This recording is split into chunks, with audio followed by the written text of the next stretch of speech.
Құрметті студенттер, біз үшінші жұп нерв, нервус окуломаторис, төртінші жұп нерв трахеарис және нервус абдуценс құрылысын айтпас бұрын біз әуелі көз алмасын қозғалтатын бұлшықеттерге тоқталайық. Себебі бұл үш бұлшықетте көз алмасын қозғалтатын бұлшықеттерді нервтендіреді. Енді көз алмасын қозғалтатын бұлшықеттеріне алдыңызда берілген, бұны анатомия оқулығында өттік. Ол төрттік және екі қиғаш бұлшықет. Яғни жоғарғы тік бұлшықет musculus rectus oculi superior et inferior, musculus rectus oculi medialis et lateralis, және екі қиғаш бұлшықет musculus obliquus oculi superior et inferior. Осы алты бұлшықет көз алмасын қозғалтады.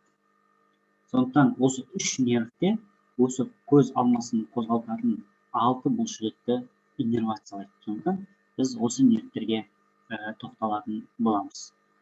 Бірінші ол үшінші жұп нерв, нервус окуломаторис. Жіктес бойынша бұл негізгі әдебиеттер бұл көз алмасын қозғалтатын бұлшықеттерден келетін қозғалтқыш нерв деп жіктеске жатқызады. Бірақ кейбір біздің анатомиялық оқулықтарда бұны аралас топқа жатқызамыз. Себебі қайталап айтам, бұған дейінгі видеоларда сабақтарда айтқанбыз және ортаңғы мидың ішкі құрылысын түсіндіргенде де айтқанбыз. Себебі оның ядроларында, құрамында парасимпатикалық жүйке-жүйкесіне жататын ядросы бар және талшықтары бар. Және біз екінші жұп нерв нервус оптикусты түсіндіргенде де айтқанбыз.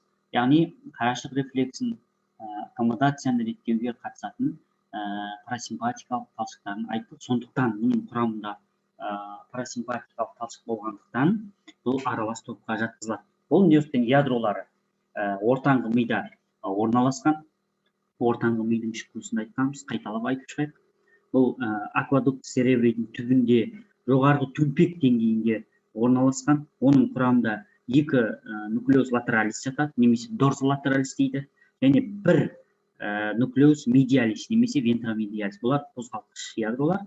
Ал жұп нуклеус аксессориус, немесе интермедиус дейміз, бұл парасимпатикалық ядросы болып табылады. Нерв әрі қарай анатом бас мидың вентралды бөлігінде міне фосса интерпедикуляристен шығады екен. Фосса интерпедикуляристен шығады. Одан әрі қаратай бұл артерия церебри постериор мен артерия церебелли супериордың арасында саңылауда жатады. Одан әрі қаратай ол мидың қатты қабығын кесіп өтеді де, ішкі ұйқы артериясының сыртымен өтіп, фиссура орбиталис супериор арқылы, яғни жоғары көз саңылау арқылы көз шарасына өтеді.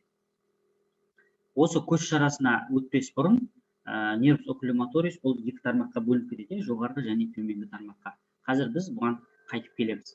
Келесі ол төртінші жұп нерв, бұл нервус трахеарис, шығыршық нерві. Бұл нервтің ядросы аквадукт церебридің түбінде төменгі төмпек деңгейінде орналасқан. Бұл әрбір нерв ми аяқшасын латералды жағынан айналып, мидың дарзалды бетінен шығады. 12 жұп бас сүйек нервтерінің ішінде осы төртінші жұп нерв бас мидың дарзалды бетінен шығатын.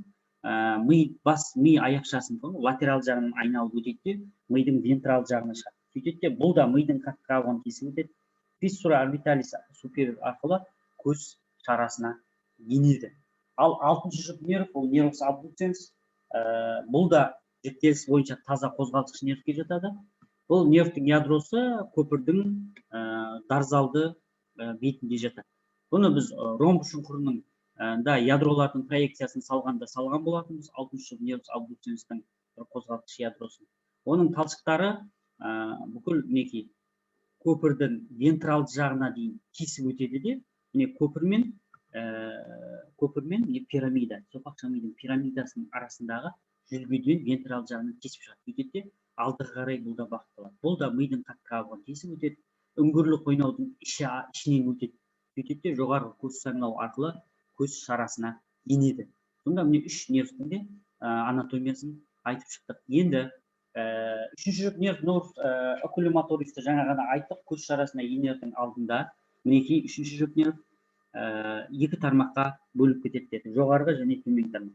Жоғарғы тармағы көру нервісінің сыртқы бетімен жүріп, мускус леватор пальпебралис супериорға келеді. Яғни жоғарғы, если мына жақта қарайтын болсақ, міне 11-шіге қарасақ, жоғарғы тармағы, жоғарғы қабақты көтеретін бұлшықетті иннервациялайды. Жоғарғы тармағы.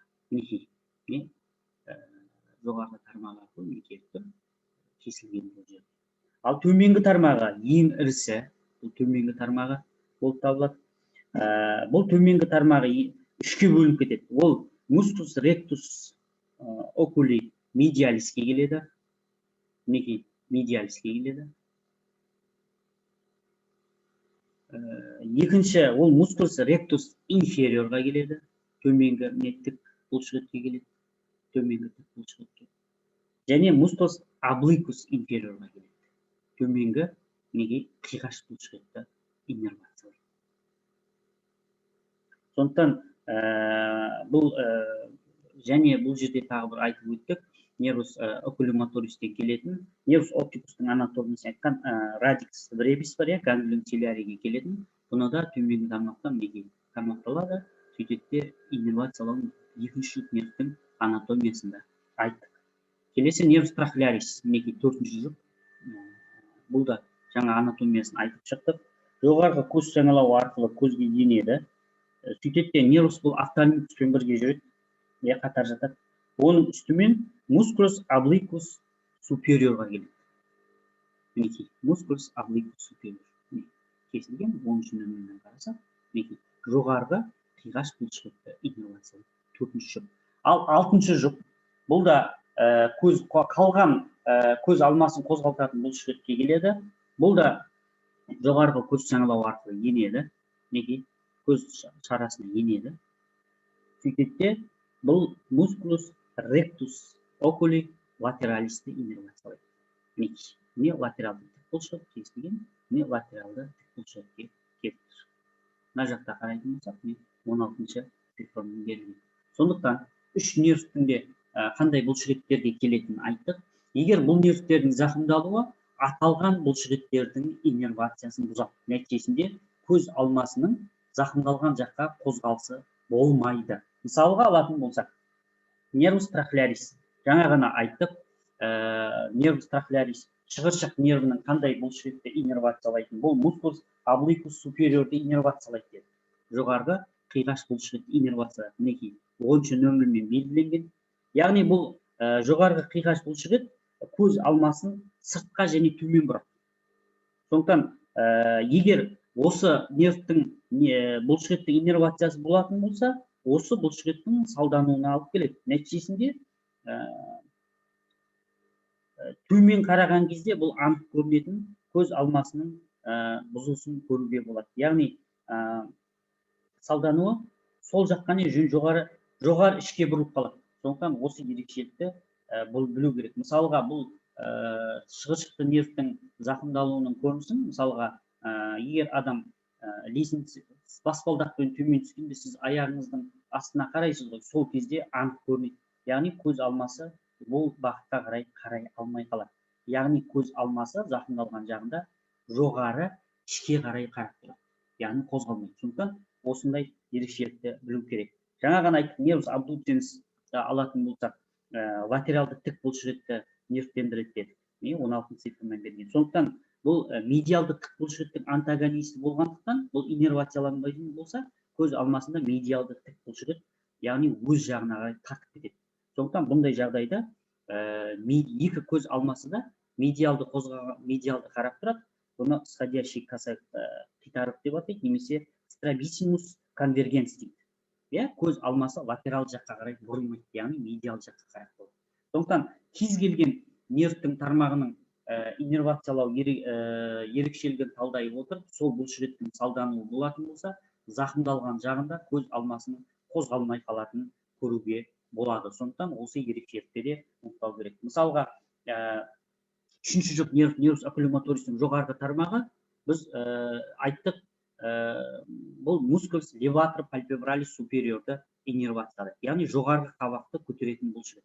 Егер бұның салдануы жоғарғы қабақты көтере алмайтын болса, көтерілмей қалады. Нәтижесінде науқас бұл зақымдалған жақта көзді аша алмайды, яғни көзі жабылып тұрады, яғни жоғарғы қабақ көтерілмейді.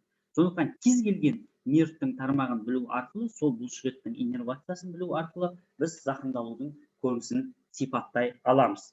Егер үш нервте зақымдалатын болса, нервус окулюматорис, нервус трахеарис және нервус абдуценс, онда көз алмасы қозғалмайды, еш жаққа қарай қозғалмайды, мінекей тіп-тіке қарап тұрады. Сонымен қатар қарашығы кеңейеді, жарыққа реакция бермейді. Міне осындай бұзылыстарды байқауға